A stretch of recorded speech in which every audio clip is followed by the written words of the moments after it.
St. Thomas in the U.S. Virgin Islands. It looks a little different than it did last year when 2 Category 5 hurricanes tackled these islands, leaving them barren and depleted. But there's so much more to these islands than those storms. In the next 30 minutes, we'll take a look back at the inspiring stories and spirit that kept the Virgin Islands going. And more importantly, look forward at the challenges that still lie ahead, the lessons learned, and the unbreakable bond that keeps the Virgin Islands together. So yeah, we're up on the hill above Savon. Tyler Rice and Liz Nurse love their St. Thomas community. So after Hurricane Irma hit, they immediately looked for ways to help. One of the biggest ways was putting roofs back over the heads of St. Thomas residents. We brought in the different contractors that would do the jobs, and we essentially helped to get the material to the jobs. Rice and Nurse, along with other carpenters and workers, joined the FEMA Blue Tarp project, helping place blue tarps over people's homes to act as a temporary roof. But they had no idea just how difficult the job would be. This is one of the special cases where they actually had disqualified this house because they didn't think getting material here would be possible.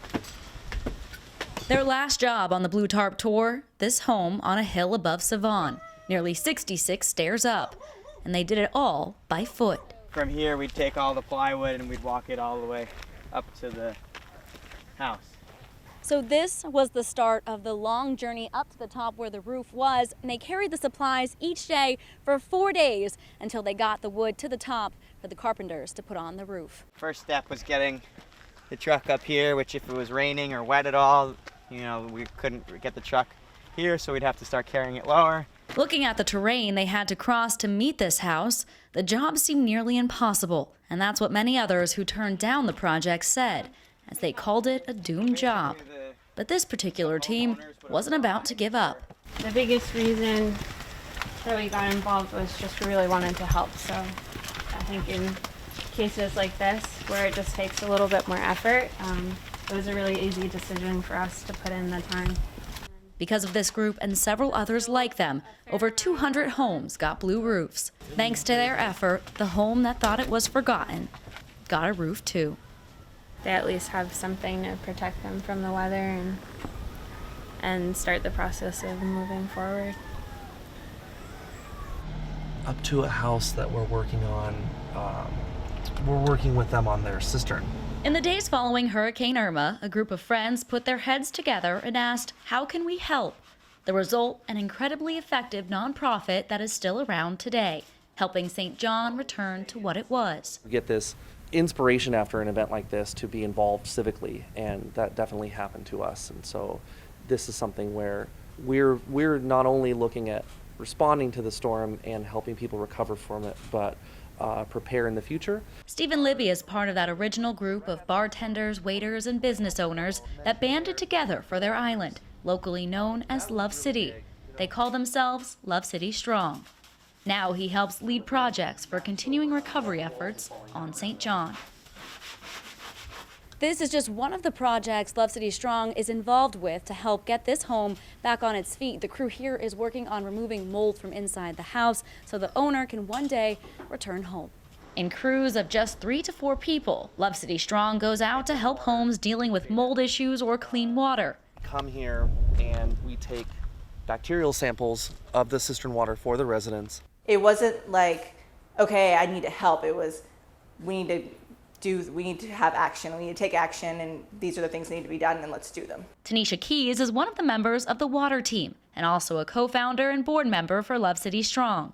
Between Keys, Libby, and the dozen other members of the team, Love City Strong has helped countless families get roofs above their heads, water working in their homes, and given them a sense of normalcy in the aftermath of Irma. We got generators for all these guys. We did some mold cleaning.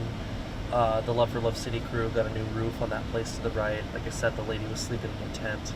But they couldn't do this alone. Help from the community, private donations, and incredible support from Bloomberg Philanthropies, led by Bloomberg co-founder Tom Secunda, helps keep the LCS mission going.